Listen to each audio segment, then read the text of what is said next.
ناظرین محترم، میں ہوں پروفیسر شیخ اقبال، بزم شیخ اقبال سے میرا سلام قبول کیجیے۔ جو سلسلہ ہم نے شروع کیا تھا ماضی کے حوالے سے، اس حوالے سے میں مزید آگے کچھ باتیں کرنا چاہتا ہوں، اور کچھ ایک دو رہ بھی گئی ہیں پہلے۔ تو اس کا عنوان جیسا کہ آپ جانتے ہیں تھا کہ کچھ باتیں، کچھ یادیں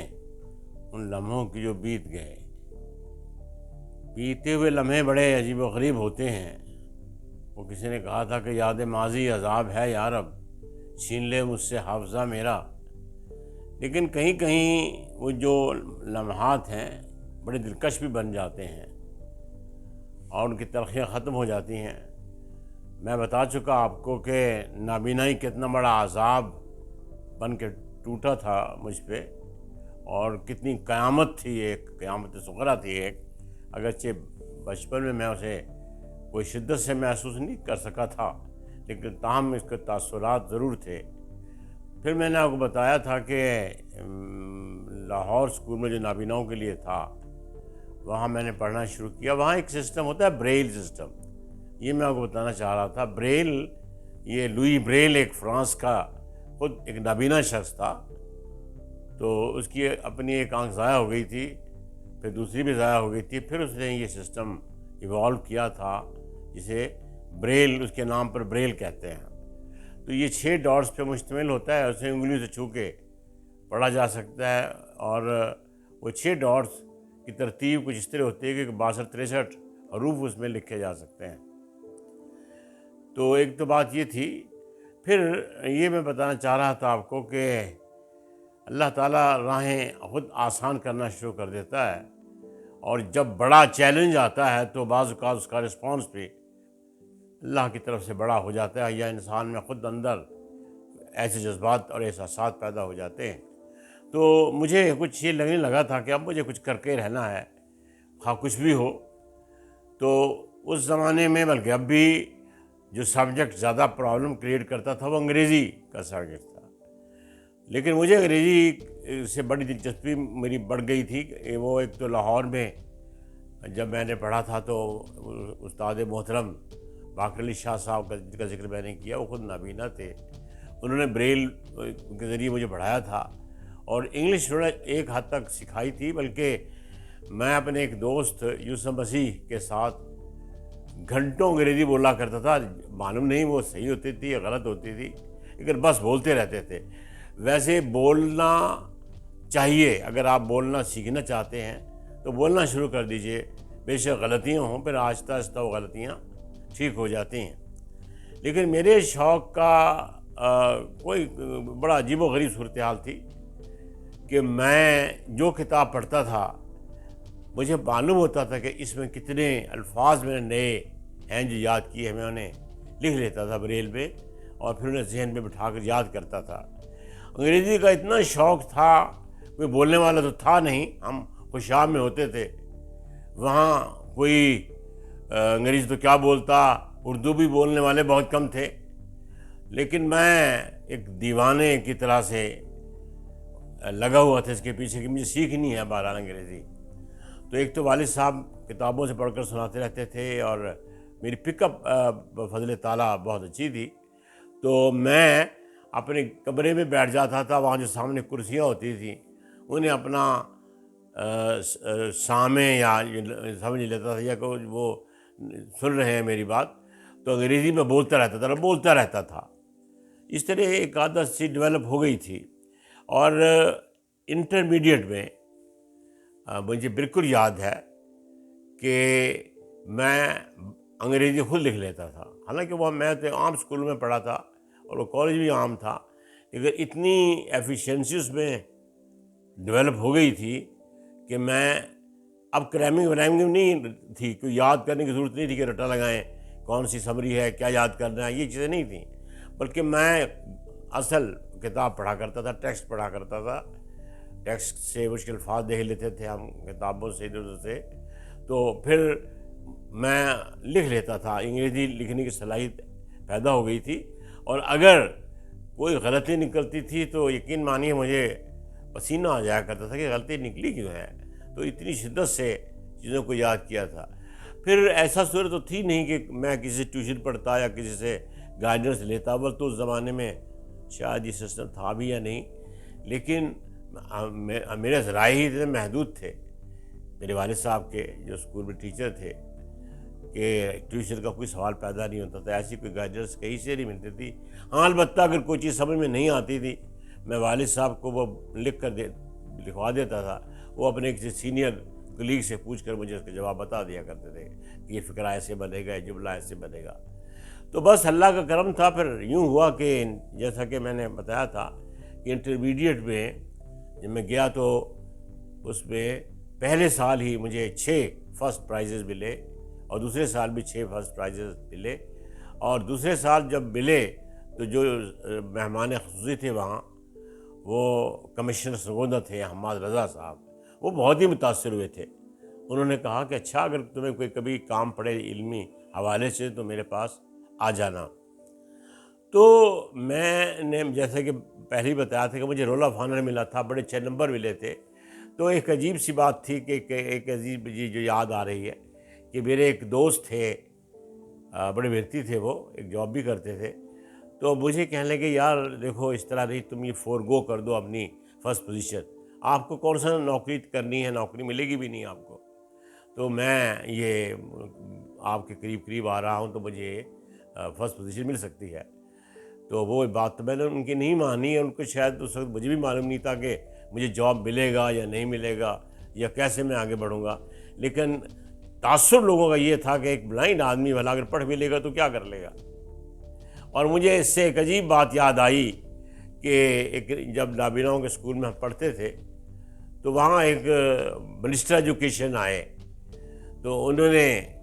کہا کہ آپ ان کو پڑھا رہے ہیں تو یہ پڑھ کے کیا کریں گے؟ تو ایک استاد بڑے چست استاد تھے، بڑے جواب دیا انہوں نے، بڑے وٹی قسم کے۔ انہوں نے کہا سر اصل میں چلیے کچھ نہیں کریں گے، کم از کم وہ ایجوکیٹڈ بیگرز تو ہو جائیں گے، بڑے طنزر انہوں نے کہا تھا۔ اور منسٹر صاحب جو ایجوکیشن کے تھے ان کی بھی اتنی فور سائٹ تھی نہیں، اس کو تصور ہی نہیں تھا کہ بلائنڈ آدمی کوئی پڑھے گا، کچھ آگے کرے گا۔ اور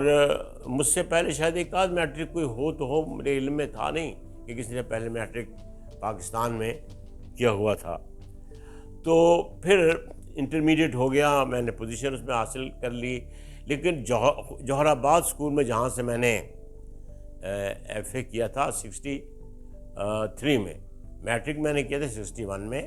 اور لاہور اسکول میں داخلہ لیا تھا 1956 میں۔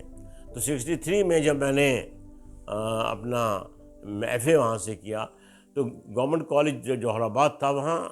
ابھی بی اے کی کلاسز شروع نہیں ہوئی تھی، شاید وہ اگلے سال شروع ہونا تھی،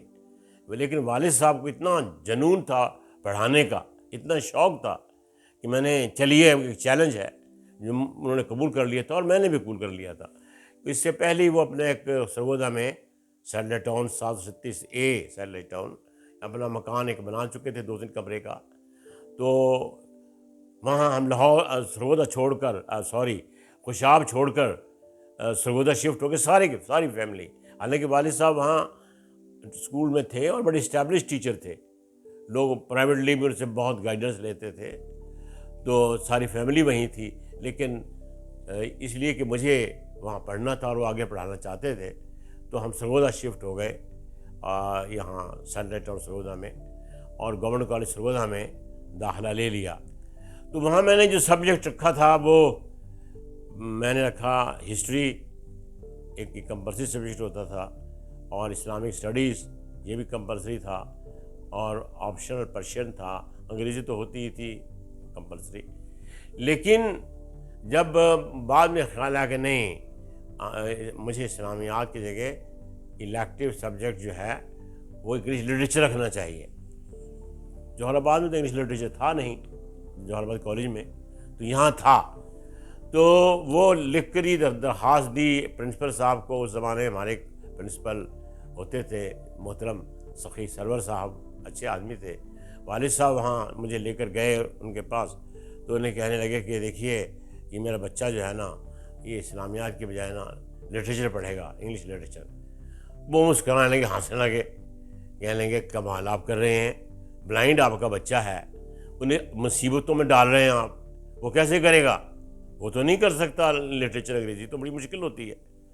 تو وہ کہہ رہے ہیں کہ نہیں اس کا اصرار ہے تو یہ رکھنا چاہتا ہے، تو انہوں نے بہرحال انویلنگلی اجازت دے دی۔ تو وہاں امتحان ہوتے تھے اس زمانے میں، ہر مہینے امتحان لیا کرتے تھے۔ تو چند مہینے کے بعد پرنسپل صاحب جب کلاس میں آئے تو انہیں پتہ چلا کہ میں تو ہر مہینے اپنی کلاس میں سب سے زیادہ مارکس لیتا ہوں۔ انہوں نے کہا ہاں یار تم تو بھائی لائق نکلے، تم بڑے لائق ہو، ٹھیک ہے پڑھو۔ تو یہ ایسی صورتحال تھی اس زمانے میں، لیکن شوق تھا ہمیں پڑھنے کا بہت زیادہ۔ اگرچہ وہ دور ایسا تھا اسٹرائکس بہت ہوا کرتی تھی، 3 مہینے کے لیے کالج بند ہو جاتے تھے۔ وہ ایوب خان کا زمانہ تھا اور کچھ طلباء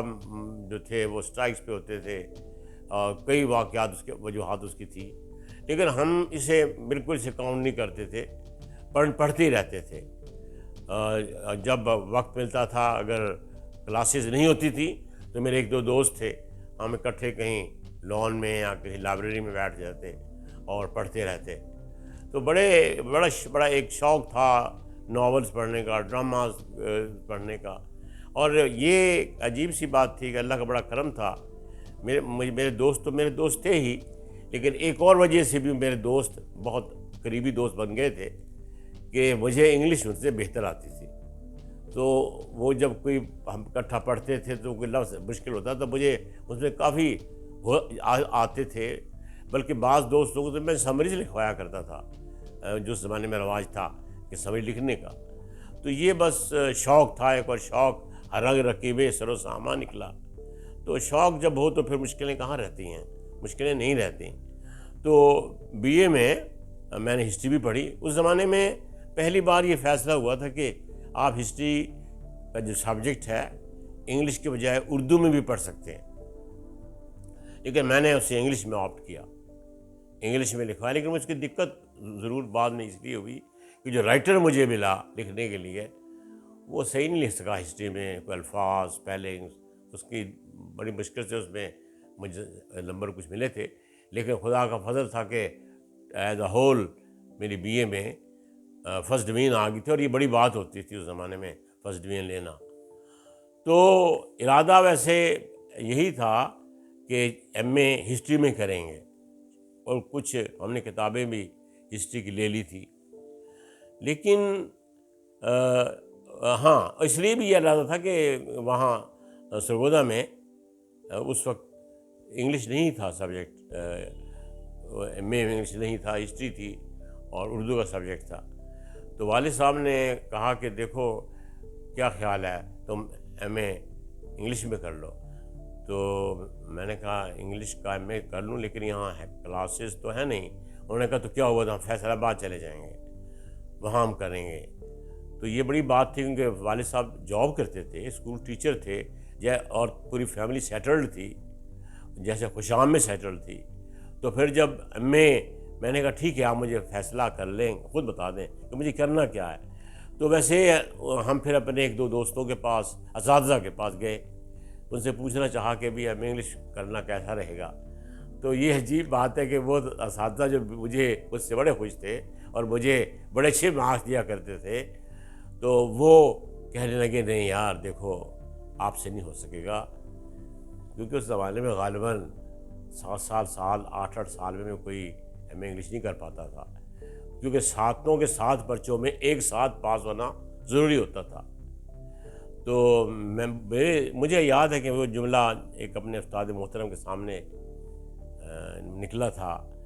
مرید حسین صاحب میرے وہ استاد تھے، وہ ان کی ڈیتھ ہوگی، اللہ ان کی مغفرت کرے۔ تو میں نے کہا کہ دیکھیے سر، اگر کوئی اور آدمی، کوئی اور طالب علم ایم اے انگریزی کر سکتا ہے تو میں بھی کر سکتا ہوں۔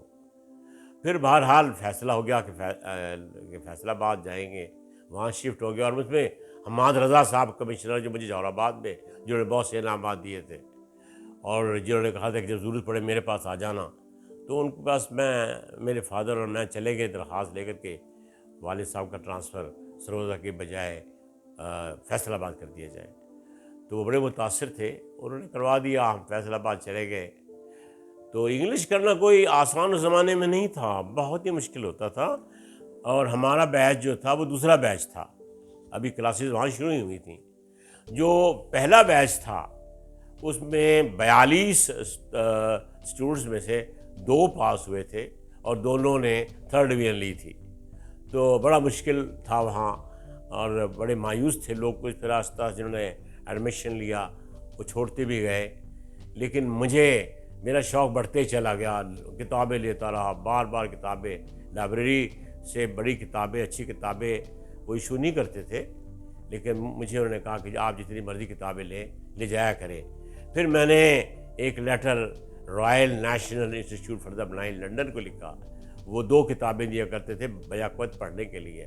میں نے لکھا کہ میں انگریزی کر رہا ہوں اور مجھے زیادہ کتابیں چاہیے، تو وہ بڑے متاثر ہوئے، انہوں نے کہا کہ آپ جتنی مرضی کتابیں لیں، وہ 10 کتابیں بھی مجھے بھیجنے لگے تھے اکٹھی۔ پھر ایک اور اللہ تعالیٰ نے ذریعہ پیدا کر دیا تھا، ایک خاتون تھیں بلائنڈ امریکہ میں، ایزابل ایل ڈی گرانٹ، وہ پاکستان میں بھی آئی تھی اور مجھے ملی تھی پاکستان میں، وہ بڑی خوش تھی مجھ سے، اور انہوں نے وہاں سے مجھے بہت سے شیکسپیئر کے پلیز بریل میں بھیجے، کچھ اور کتابیں بھیجی، ایک ٹائپ رائٹر بھیجی، تو یہ لوگ کتنے اچھے تھے۔ تو وہ پھر ایم اے میں میرے جو دسمبر ٹیسٹ ہوا تھا فائنل، اس سے میں نے بڑے اچھے نمبر لے لیے، تو خیال تھا کہ ہاں نہیں، اس زمانے میں 2nd ڈویژن لینا معراج ہوتی تھی، اگر جو انگریزی میں 2nd ڈویژن لے لیتا تھا، تو یہی خواہش تھی کہ شاید اتنی آ جائے، لیکن بعض اساتذہ کہتے تھے کہ چلیں یار، ہماری اپنی 3rd ڈویژن تھی، 3rd ڈویژن تو آپ کو دلوا ہی دیں گے، لیکن بہرحال ایسا ہوا کہ میں نے امتحان دیا، تو اس میں میری 2nd ڈویژن آئی، اور میں پنجاب یونیورسٹی میں 5ویں پوزیشن تھی میری۔ اس وقت سارے پنجاب کے امتحانات پنجاب یونیورسٹی سے ہوا کرتے تھے، تو یہ بڑا تعلیمی سفر تھا، بڑا مشکل سفر تھا، لیکن بڑے شوق سے، اور ان دنوں میں آپ حیران ہوں گے اور بلکہ اسے مبالغہ سمجھیں گے کہ میں 12 سے 14 گھنٹے ڈیلی پڑھا کرتا تھا، رات کو دن کو، اور والد صاحب بھی مجھے 8 گھنٹے 10 گھنٹے پڑھ کر سنایا کرتے تھے، کچھ دوست بھی آ جاتے تھے، ہم اکٹھے بیٹھ کے پڑھتے تھے، بس پڑھنا ہی ہمارا اوڑھنا بچھونا تھا۔ ہاں، جو لٹریچر ہم نے پڑھا تھا، جو ہم پڑھا کرتے تھے، اس نے نئی زندگی دی تھی، نئے راستے کھول دیے تھے، اور مجھے یہ لگتا تھا کہ یہ تو بڑی چیز ہے، دنیا بڑی رنگین ہے، بڑی دلکش ہے، تنوع ہے، جاذبیت ہے، کیونکہ انگریزی ادب جب پڑھا تو اس سے بہت سے نئے خیالات آئے، بہت سے نئے تصورات آئے، جذبات میں ایک ہلچل سی پیدا ہوئی، خیالات میں ایک گہرائی پیدا ہوئی، فکر میں ایک توانائی پیدا ہوئی، تو اللہ نے کرم کیا، ایم اے انگلش ہوا، اور اس زمانے میں ایک اخبار اس نکلتا تھا پاکستان ٹائمز، تو پاکستان ٹائمز میں میری تصویر چھپی، اور اس کی جو کیپشن تھا وہ یہ تھا، a blind person gets 2nd division in M A English, اور یہ بہت بڑا اعزاز تھا ایک بلائنڈ آدمی کا کرنا۔ تو اللہ تعالیٰ نے میرے ساتھ بہت سی مہربانیاں کی ہیں، بہت سے کرم کیے ہیں، اس میں میرے والد صاحب کا بڑا دخل ہے، میرے دوستوں کا بڑا دخل ہے، میرے اساتذہ کا بڑا دخل ہے، جس میں بہت سے اساتذہ ہیں، سعید حسن رضوی صاحب تھے، وہ بہت مجھ سے محبت کرتے تھے، ایم قریشی صاحب تھے، اس طرح سے ہر کلاس میں اساتذہ کی توجہ میری طرف ہوتی تھی، تو میں نے اس طرح ایم اے تک کا سفر کیا۔ انشاءاللہ اگلی نشست میں کوشش ہوگی کہ آپ کو مزید بتا سکوں کہ میرے لمحے کیسے گزرے،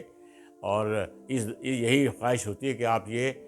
سنیں بھی اور اسے سبسکرائب بھی کریں، جو کہ آپ غالباً جو لوگ سنتے ہیں وہ کرتے نہیں ہیں۔ سبسکرائب اگر آپ کرتے ہیں تو اس سے حوصلہ افزائی ایسی ہوتی ہے کہ لوگ واقعاً میری بات سن رہے ہیں۔ بہت شکریہ۔